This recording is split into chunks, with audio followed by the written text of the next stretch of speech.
अस्सलाम वालेकुम। कैसे हैं आप सब? उम्मीद है सब ठीक ठाक होंगे और अपने अपने घरों में खुश और आबाद होंगे। और अल्लाह ताला आप लोगों को खुश और आबाद रखे और हर तरह की नागहानी आफ़तों मुसीबतों और बलाओं से आपको महफूज रखे। आमीन सुम आमीन। तो है ये सुबह का टाइम और मैं बना रही हूँ नाश्ता। नाश्ते में ज़्यादा बस कुछ नहीं, मुझे जल्दी जल्दी बनाना था क्योंकि देर हो रही थी। बस मैंने चाय ही बनाई और आज का नाश्ता जो है वो मैंने डाइजेस्टिव के साथ करना है और मेरे हस्बैंड ने भी। तो ये डाइजेस्टिव लाइट में लेती होती हूँ और ये बहुत ही अच्छे होते हैं। आप देख सकते हैं इसमें ये होल व्हीट बिस्किट हैं और बहुत ही ज़बरदस्त हैं। अक्सर लोग ये खाते भी होंगे और अगर जो नहीं खाते प्लीज़ ये अपनी डाइट में ये ज़रूर शामिल करें। सुबह का नाश्ता अक्सर जो है मैं चेंज कर लेती हूँ, तो इस पे जब ज़्यादा हैवी नाश्ता करने का मूड नहीं होता तो फिर मैं ऐसा ही नाश्ता कर लेती हूँ, ये वाले बिस्किट ले लेती हूँ। और मैंने चाय बनाई है, चाय और साथ में जो है ये बिस्किट होंगे। तो अब है टाइम जी शाम का और शाम होने वाली है और मैंने सोचा कि मैं क्योंकि इशाल के बाबा आएंगे तो हम ज़रा बाहर जाएंगे, मुझे कुछ सामान लेना है, तो मैंने सोचा मैं जल्दी से ही खाना बना के रख जाऊं क्योंकि इशाल बिल्कुल बाहर का खाना नहीं खाती। तो फिर मैं हल्की सी मसाले वाली बिरयानी बना रही हूँ। और ताकि क्योंकि आपको पता ही है कि शाल का जो है वो लिप्स का मसला है थोड़ा सा, इसके वो कट गए थे, अभी इसका ज़ख़म है हल्का सा, तो मैं इसलिए ज़्यादा मसाले वाले तो नहीं बना रही, बस हल्का सा ही मसाला फीकी फीकी सी बना रही हूँ, चिल्ली ज़्यादा नहीं डाल रही। और ये मैंने चावल जो है वो बॉईल करके रख दिए हैं, इसमें सिरका डाल दूँगी ताकि सिरका डालने से ये है कि चावल जो है वो बॉयल बड़े अच्छे खिले खिले से बॉयल होते हैं, आपस में जुड़ते नहीं हैं।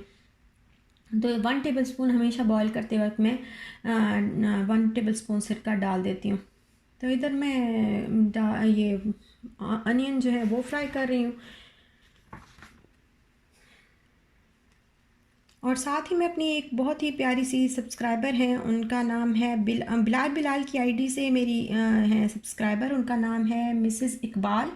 और वो मुझे हमेशा कहती हैं कि आप मेरा नाम लिया करें अपने ब्लॉग में। तो लास्ट टाइम भी मैंने लिया था लेकिन शायद उन्होंने नहीं देखा, फिर उन्होंने मुझे कहा कि आप मेरा नाम लिया करें, तो इसलिए मैं बहुत शुक्रिया अदा करूँगी कि बहुत ही अच्छे उनके कमेंट्स होते हैं और बहुत ही मुझे सपोर्ट करती हैं और जज़ाकल्लाह।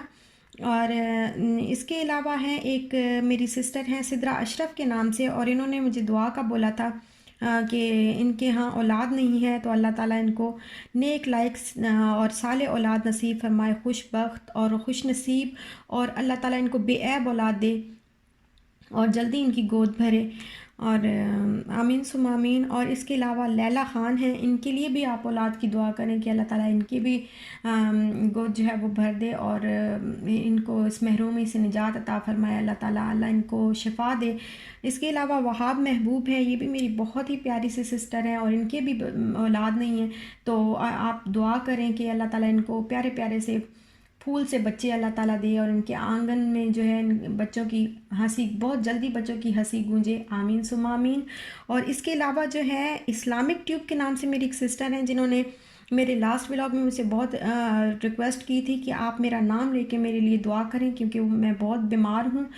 और मैं दुआ करती हूँ सिस्टर कि अल्लाह ताला आपको सेहत कामला अता फरमाए, आपके बच्चों पर आपका साया सलामत रखे, आपको खुशियाँ दे और आपको सुखी ज़िंदगी अता फरमाए। आमीन सुम आमीन। आप सब इनके लिए दुआ कीजिएगा प्लीज़ कि अल्लाह ताला इनको सेहत दे, इनके बच्चों पर इनका साया सलामत रखे। आमीन सुम आमीन। और मुझे बहुत खुशी होती है जब आप लोग मुझे इस काबिल समझते हैं कि मैं दुआ करूं आपके लिए, हालांकि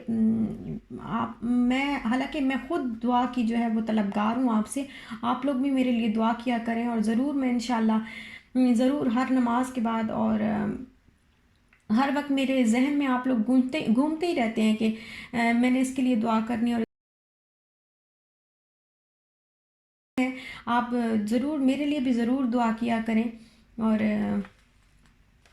बाकी ये जो मैंने मसाला जो है वो मैंने इसको चिकन को मैरिनेट करके रखा हुआ था और अब मसाला जो है वो बन गया। और बस मैं ये बना लूँगी और उसके बाद जो है फिर हम बाहर जाएंगे, बाहर से कुछ मुझे सामान लेना है, बस ज़्यादा टाइम तो लगाना नहीं है बाहर, बस जल्दी से आ जाना है।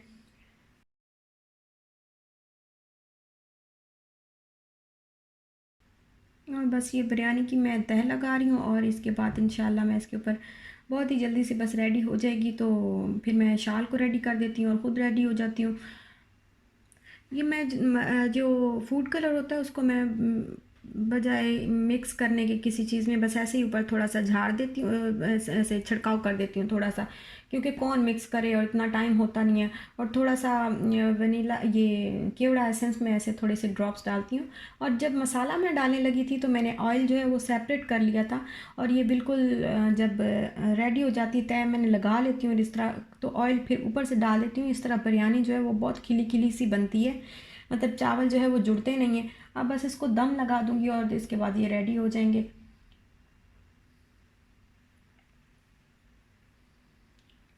ये देखें बिरयानी जो है वो रेडी हो गई है, और ये बहुत ही हल्की से मसाले वाली चिल्ली इसके अंदर ज़्यादा मैंने नहीं डाली, बहुत ही हल्की सी लाइट सी स्पाइसी, बल्कि स्पाइसी है ही नहीं, फीकी फीकी है। बस मैंने अपनी बेटी के लिए जो है वो नहीं ज़्यादा स्पाइसेस डाले, क्योंकि उसके होंठ पे लास्ट टाइम वो आ गई थी ना, तो बहुत ही प्रॉब्लम थी, तो इसलिए बस ये तो अब हो गई है रेडी, तो अब हम जाएंगे बाहर।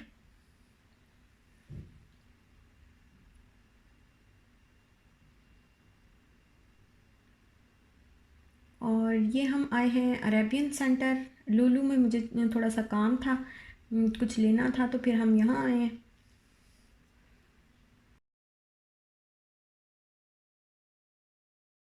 तो चलते हैं अंदर, और साथ ही मैं आपसे बातें करती रहती हूँ ताकि आप लोग बोर ना हो, और मैं अपना सामान भी ले लूँगी। तो मुझे एक किस्सा याद आ रहा है, एक वाक़या मैं आपके साथ शेयर करना चाहती हूँ कि वाक़या कुछ ऐसा है। एक मरतबा एक पुलिस ऑफिसर जो है वो किसी किसान के खेत में गया, इंक्वायरी की गर्ज से गया, कि चेक करने गया कि यहाँ पे कोई मसला, उसको कोई रिपोर्ट मिली थी वहाँ पे कुछ ऐसा है। तो वो किसान के पास गया और उसने किसान से कहा कि मुझे यहाँ पे मुझे ख़बर मिली है कि यहाँ पे ड्रग्स उगाए जा रहे हैं, तो मैं चेक करने आया हूँ। तो किसान भोला सा था, उसने आगे से बोला कि सर आप जहाँ जाना चाहते हैं, जिधर जाना चाहते हैं आप चेक कर लें, कोई मसला नहीं है, आपको किसी किस्म की कोई शिकायत नहीं होगी, लेकिन बस इस तरफ जो अलहदा खेत है वहाँ बिल्कुल मत जाइएगा, इधर कोई ड्रग्स नहीं है। मगर अभी उसने यही मगर ही बोला था और अपनी बात पूरी नहीं की थी उसने, कि ऑफिसर को गुस्सा आ गया और उसने तड़ाक से जवाब दिया कि तुम जानते नहीं हो कि तुम किससे बात कर रहे हो, मैं पुलिस ऑफिसर हूँ, मुझे कोई नहीं बता सकता कि मैंने किधर जाना है और किधर नहीं जाना। तो फिर उसके बाद उसने अपनी पैंट से जो है अपना बैज निकाला और इस किसान को दिखाकर बड़े गरूर से बोला कि ये बैज देख रहे हो, इसका क्या मतलब है जानते हो, ये बैज मुझे इतनी कुव्वत देता है कि इसके बलबूते पर मैं किसी को भी कभी भी कहीं भी लाजवाब कर सकता हूँ, मेरे आगे कोई नहीं बोल सकता।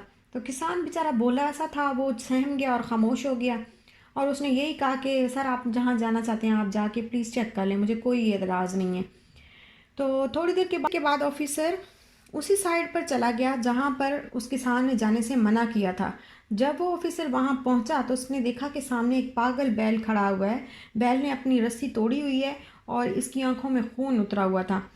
तो इस बैल को देख के ऑफिसर की जान निकल गई और वो सर पकड़कर भागने लगा। बैल तो पागल था, वो भी इसके पीछे भागने लगा। तो अब बेचारा ऑफिसर जो था वो इधर से उधर चक्कर पर चक्कर लगा रहा था, भाग भाग कर थक हार रहा था। तो जब किसान ने दूर से देखा तो किसान ने कहा कि सर आप प्लीज़ अपना जो बैज है आपका, आप निकाल कर इसको दिखाएं ताकि ये चुप करके एक तरफ बैठ जाए। वो बेचारा ऑफिसर भाग रहा था और उसको किसान की वो बात याद आ रही थी और वो अपने किए पे पछता रहा था कि जब किसान ने उसको मना किया था और उसने नहीं मानी थी और उसने अपनी जो है बैज की ताकत दिखाने की कोशिश की थी। तो अब जो वो बैज की जो सारी ताकत थी उस पर मट्टी पड़ चुकी थी और वो मट्टी में मिल चुकी थी सारी ताकत, और ऑफिसर बेचारा भागता रहा और भाग भाग के थक हार गया। तो क्या वो क्या कहते हैं ना कि अब पछतावे क्या होवत जब चिड़िया चुग चुग गई खेत। तो बस इसका यही मॉरल जो है इस किस्से का वो यही बनता है कि पहले जो है वो हमें चाहिए कि हम बात को सुन लें कि अगला क्या कहना चाह रहा है, उसके बाद हम अपनी सोच उसके सामने रखें। पहले ही बगैर बात को सुने कोई डिसीजन लेना या बात को सुने ही किसी के बारे में कोई सोच कायम कर लेना, ये अच्छी बात नहीं है, इंसान को खुद ही नुकसान होता है। तो बस ये मेरी एक छोटी सी बात थी जो मैंने आपसे शेयर की। और अब ये आप देख रहे हैं कि साथ में मैंने आपको ये कितने प्यारे प्यारे क्यूट से ड्रेसेस हैं, और ऐसे पैकेट जो गिफ्ट पैक्स थे कितने प्यारे लग रहे हैं। इस तरह का जब मेरी बेटी अभी पैदा भी नहीं हुई थी तो इसके बाबा पिंक कलर का एक लेके आए थे और बहुत ही क्यूट सा था वो। मैं आपके साथ शेयर करूँगी, मेरे पास वो पिक्चर्स भी पड़ी हैं और वो वीडियोस भी हैं छोटी छोटी, जो मेरी बेटी बहुत छोटी थी और जब अल्लाह ताला ने मुझे माँ बनाया था। मेरे पास अभी तक सेफ़ हैं और इंशाल्लाह सेफ़ रखूँगी मैं, और इंशाल्लाह मैं आपसे ज़रूर कभी वो शेयर करूँगी।